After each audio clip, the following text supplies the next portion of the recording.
Egypt, an old saying goes, was the gift of the Nile. But the Egyptians believed there was one thing even mightier than the Nile: the sun. The god they called Ra, the god who created everything.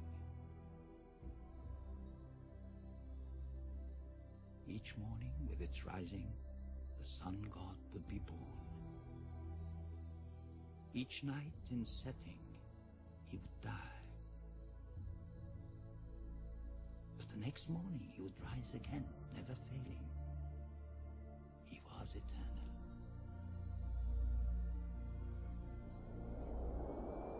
When a king died, it was believed that he became one with Ra.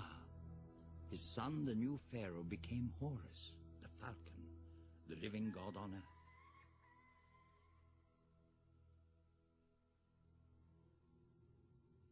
And so the Egyptians accorded their rulers absolute power, which they used to build an extraordinary empire.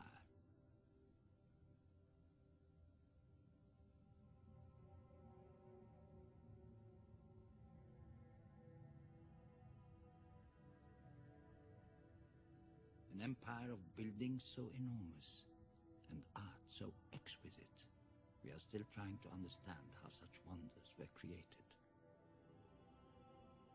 How stones from the desert were turned into timeless monuments.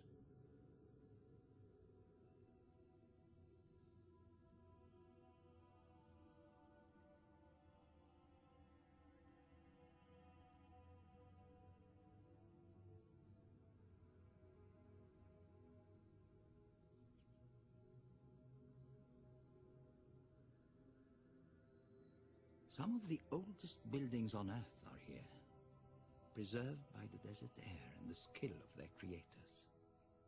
Some are so old that they had already stood 1,000 years when Tutankhamun was born.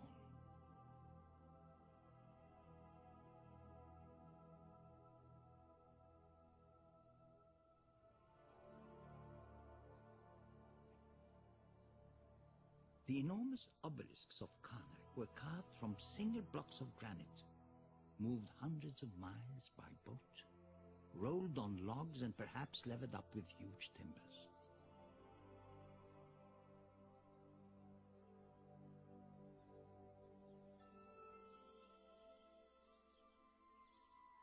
Giant statues of Ramses the Great carved at Abu Simbel are still some of the largest figures ever sculpted from solid stone. We don't know how they did it, but we do know why. To honor the pharaohs, both in life and after death. Honor the pharaohs after death? Does that have anything to do with mummies? Yes. Look at Tutankhamun, for example. When the young king died, the priests sought to create a magical new body for him. For 70 days they labored, drying and preserving the royal body with salts and ointments, then wrapping it in hundreds of feet of linen laden with protective jewels, charms, and amulets.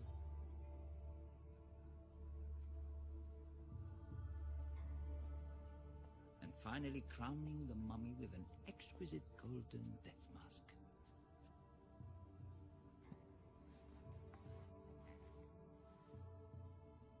Tutankhamun was ready for the afterlife.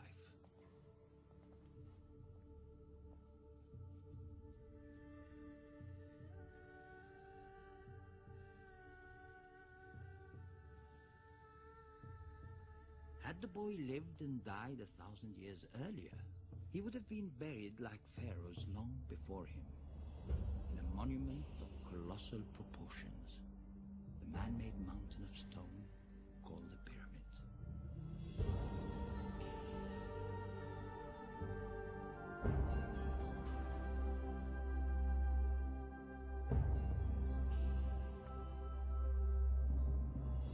They probably saw the pyramid's shape as a mystical link between earth and sky, providing the pharaoh's soul with a stairway to the heavens.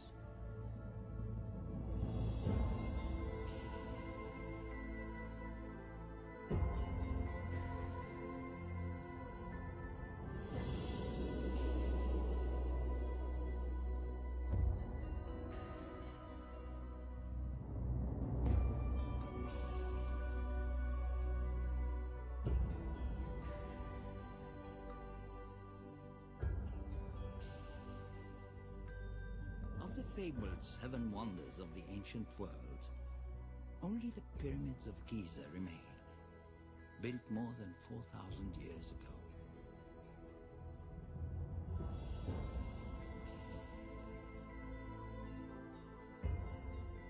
Nearly 500 feet tall, they contain some of the largest pieces of stone ever moved by humans, as much as 50 tons or more. Yet this was accomplished without wheels or pulleys or even iron tools.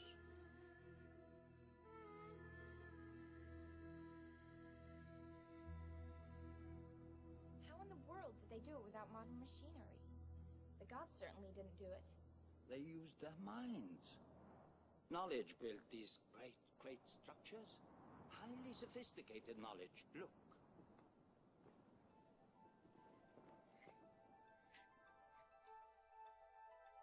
All of the Giza pyramids are built in perfect alignment with certain stars. That takes a knowledge of astronomy. The pyramid's foundations are laid out in perfect angles and dimensions, precisely correct for the height they wanted to reach. Now that takes knowledge of geometry and mathematics. And finally, you must get these big stones from down here to up there. And you must make them all fit perfectly. Now that takes knowledge. An incredible knowledge of engineering and organization. Organization? Absolutely. You just said so yourself. It wasn't the gods who built these great monuments. It was people. Thousands and thousands of people.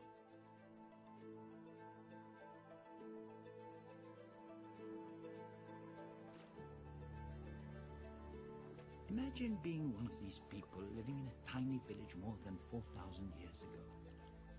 Life would be pretty much the same, day in and day out, farming, herding cattle, fishing in the Nile.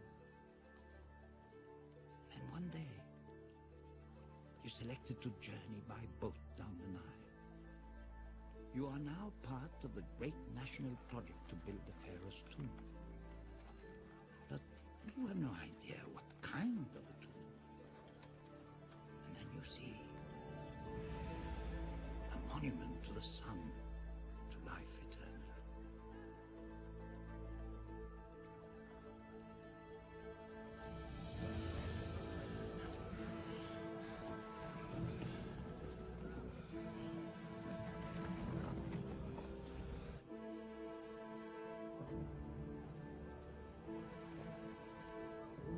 How did they move such heavy stones to such great heights?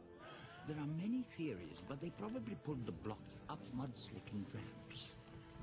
Raising the ramps as the pyramid grew, masons then set the stones with such precision a postcard couldn't fit between them.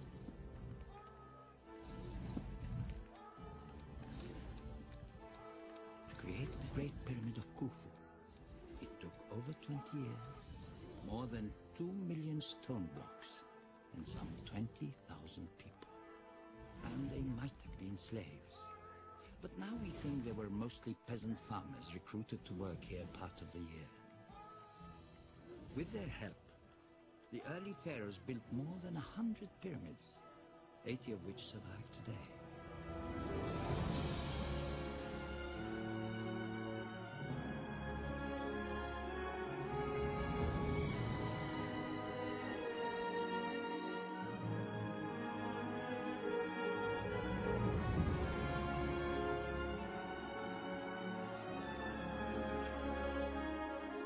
But what about the kings who came later? You told me King Tutankhamun wasn't buried in a pyramid. No, he wasn't. They stopped building them, and for good reason. There were robbers who cared far more about heaps of gold than an eternal journey.